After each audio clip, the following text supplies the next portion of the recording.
My name's Tim Damrock, and this is Georgina Speaks, and this is the Midnight Madness podcast series because I like to just do this when I get a chance and it's quiet at night and the horses are clipping along the road here, just clip-clopping, and the rooster next door is getting ready to go off like he's doing about this time of night. From my humble abode in Cuba, Georgina Speaks. This is about, I'm going to try and keep it to about 12 minutes tonight, and I want to do a little music. I'll show you the cheese that I finished making and all that milk that I collected the hard way. And tomorrow I'm going to make the cake, so that'll be the food segment of my podcast. And then I'll discuss a little bit what's going on with the legal ends of the shoreline action plan, if you can call it that. So that's that. So I'm going to start with a song I haven't played for a long time called Be a Little Kinder. And I wrote this song in about 10 minutes when I was sitting in a hotel room at Rancho Luna here. And I sent it to my then wife, Tina, and she sent it back and said it was a great song, and I believed her. And I do believe it is. Let's be a little kinder, let our kids be a reminder, maybe learn a lesson from our dogs. When you get 3 squares a day and a place to stay, maybe show some gratitude along the way. Sky is blue for those of you who don't know. And the hearts are the ones we love, it's where the good stuff grows. Smiles are infectious, wait and see. Get what you give, laughs are free. And metaphors are the bridges to our soul. Write a few, plug some holes. And the tears fell upon the breast of the mother who would take care of her baby if she could. But she was busy with tears from her own childhood. Help her out, tell her it's all good. So let's be a little kinder, let our kids be a reminder, maybe learn a lesson from our dogs. When you get 3 squares a day and a place to stay, maybe show some gratitude along the way. Help a stranger in need and make a donation for weed. Maybe soften your stance a tad, plant a seed. Well, the scales of bad and good go up and down. Why the world is a circle, because it all comes around. So let's be a little kinder, let our kids be a reminder, maybe learn a lesson from our dogs. When you get 3 squares a day and a place to stay, maybe show some gratitude along the way.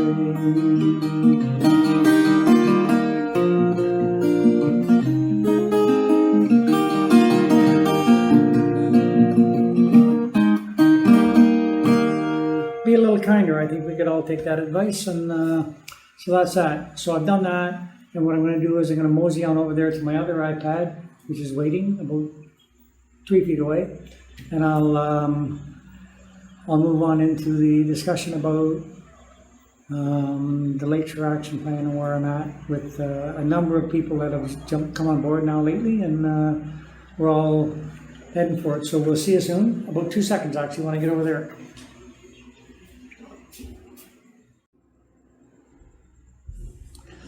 Okay, so there you have it. Got my computer up and running. I don't want to talk a whole lot tonight. I just want to let you know that, as I said, Colin Brown has come on back on board. He's on the record for the judicial review, and we're moving ahead. And what's taking place at this juncture is we're going to take some steps to call the question about the permit issue, because the town himself, John Hart, good guy, he's a town lawyer now. He took over for Andrew, and he actually had addressed some concerns about the people's not getting the permits for renovations and repairs and falling into disrepair. And he identified a considerable amount of pain and suffering. And the only problem was he tried to link the source of that as this litigation as if it just started 8 months ago, but it started 6 years ago. And he is right. And there's some other issues. There's restraint of trade. I have a number of people that have joined me now that have lost work, and there's businesses that are suffering as a result of the town's refusal to cooperate in any way. They just unilaterally change their it's a joke what they did actually, and I think and they're getting away with it, and we're going to see if we can put a stop to that. And or maybe John Hart will talk to them, and maybe we'll all sit down and make a deal. I think it would be done in 10 minutes if the mayor stepped out of it and just to let the councils that were for working a quick resolution, all the people who tried to bring some reason to the table. Both at mostly at the June meeting. I listened to the entire meeting again the other night just because I wanted to be sure. And every councilor was trying to get something quick, useful to everybody, and the mayor was having no part of it. And she handed them off to Andrew, her henchman there, and he just dispensed with everybody and said, "Oh no, we have to do this." And this was exactly whatever the mayor wanted, and so that's how it happens. And I'm sorry, Margaret, but that's how I view it. Love you to death. You're a decent person, but I disagree with your management style. That's all this is about. So either way, so that's that. So I've Colin's on board. He's working away on the file now, and we're determining the best strategy as far as being respectful of the court process and the fact that we're already in the middle of all of this. So asking for some kind of summary judgment on one of the issues that's going to be decided relatively soon. It's a bit of a tricky thing. It has to be done in such a way that it can be added to the process, embellish the process, and it doesn't delay the process. So we're working on it, and we'll get there. And thanks very much for the people. There's been a number of people come on board now and send some money towards the litigation, and John McLean is heading the coordination of that effort, and I can't thank him enough for his support. His years and years of wisdom or experience in these matters. He was actually the head of leisure services in charge of that damn waterfront. And he'll be the first one to tell you that all we have is 4 beaches. And spending $300,000 on a 3-phase master plan study for 4 beaches is ridiculous. But there again, I went back and listened to the June meeting, and everybody was trying to tell the mayor, why are we doing a master plan? And she said, oh, Toronto has one, Whitby has one, blah, blah, blah. Like all people with the miles of community-owned water space, and we have 4 beaches, and she was having no part of it. She dispensed with it, and now we've got $300,000 being spent on a study for 4 beaches. Anyway, that's my say on that. And so the only thing I'll add to that, what are we looking at? We only got 4 minutes, so we're okay. So the couple of things that are relevant to all of it, and I'm going to post here so you get a chance to see it. And that is, well, yeah, I got a couple of things I want to post. I was talking to Martin Ash the other night, so I sent him this picture of me on the farm, gathering my milk there. And first thing he thought, and he knew I'd already thought it, was just milking it is the caption for that that particular picture. And we know what the milking it means, and it's council milking it, and what they're milking is, the taxpayers' money. And so anyway, to that end, I've got a meeting with my animator tomorrow. I thought we deserved a cartoon over that, so we're working on that. So I'll put that milking it video up, and then I had another video right after that. And what happened was, when I finished milking the cow and I got like 5 liters out of it, it was really amazing, actually good. So then they let the calf carry on and feed as well. So I got a video of the calf feeding, and if you see it, I just see that calf like the taxpayers, sucking the hind one now. And when you see the video, it's pretty funny, because I was trying to be careful when I was milking this cow. I didn't want to hurt the cow, and this baby just letting her have it, trying to knock the milk out of it. So it's a cute thing to see, and of course, there we are, the taxpayers sucking the hind one again. So right after council just finished milking the purse. So it's a cute analogy. That's all. And I hope you laugh, because it is a joke, and they're milking it, but this particular animation or this particular video is a joke. So there's that. And then what I'm going to post. Con sai con ấu tại đây chứ rồi. Sì, sa cả, sa cả. Đi xa cả cái Ok.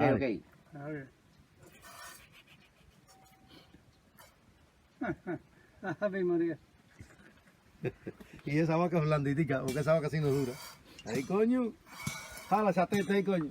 Y la vaca más así que la vaca más. Vas a sacar un vaso.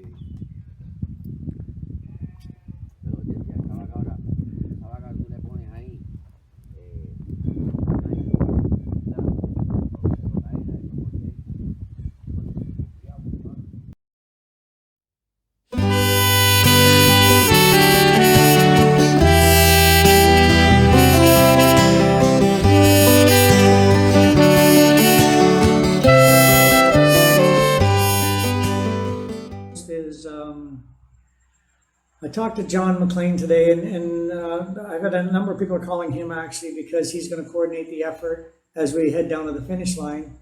And he has a really good understanding of all the legal aspects of it. He's been with me since I started it. Hey, look at me, I'm trying to make myself look young. I need about 2 hours in makeup just to knock off a year or two.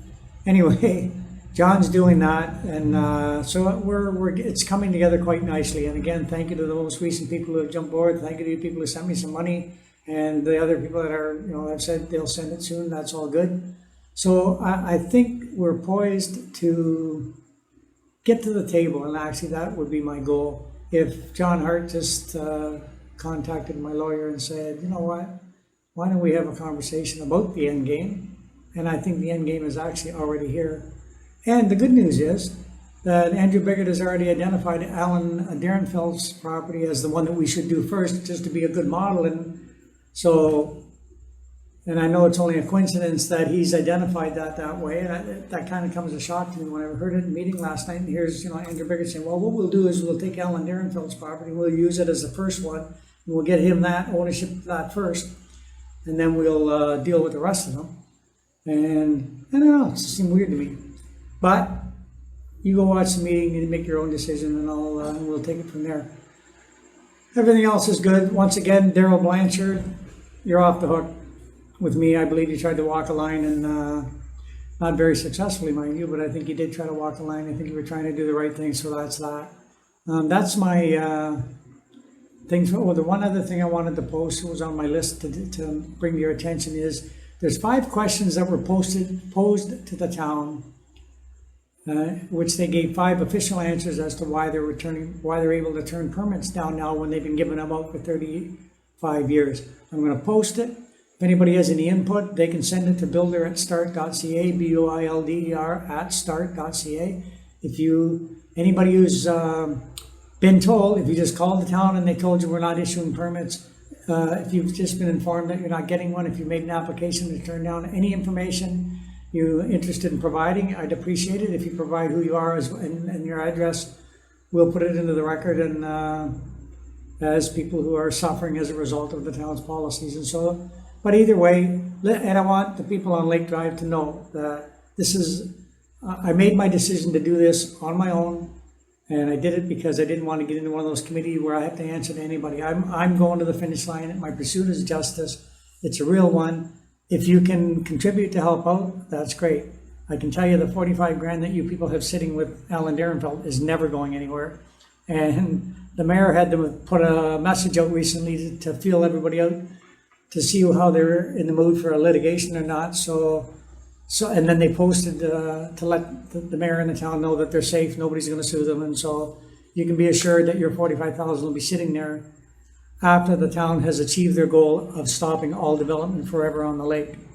And you will be able to thank, mostly Alan Derenfeld for that, and that's fine. That's, again, with him, a nice enough guy, but that's his style of management, which is a do-nothing thing, hope for the best, I guess. So I'm going to post those 5 questions that were posed to the town, and how they came to me is because I've been at it for 40 years. I turned 65 actually in 12 days. I've been at it for 40 years as a professional in town. The Post sent me those questions and asked me to comment on them, which I did do. So and he talked about those issues publicly, so they're a matter of record. It's not something that anybody at either the Post or the other paper, the so-called town paper, The Advocate, it used to be. Nobody ever gets a hold of me, trust me, or nobody puts me in any particular loop, but I do get asked to comment from time to time because I'm fairly high profile in my activities in this regard. So that's that. I'll post those questions if anybody has any input regarding that, because that's going to be part of what we're approaching the court with now to determine, well, it's because they're going to have to explain to the town. They claim, yes, we had to give permits before, but we have new information, that's why we can turn them down now. So the fact that they are saying new information tells you that under the old one, they had to give permits. So this new information has to be something that gives them the right to turn the permits down, and it's bullshit. That's just, sorry about the language, but what can I tell you? I'm a farmer. Take care, guys. Love you all. Miss yous. I don't miss you that much. It's pretty nice here. And but if you came down, I would make you a coffee in a heartbeat. We could go get a cappuccino at the Palatino. Go sit in the Lorietta. Standing invitation to anybody in Georgina. Get on a plane. Get to San Fuegos, and I'll see that you get fed and get some good music. In the meantime, take care. Love yous. Miss yous. See you soon. I'm going to put that question thing up at the end of this clip. Thank you very much. Bye-bye.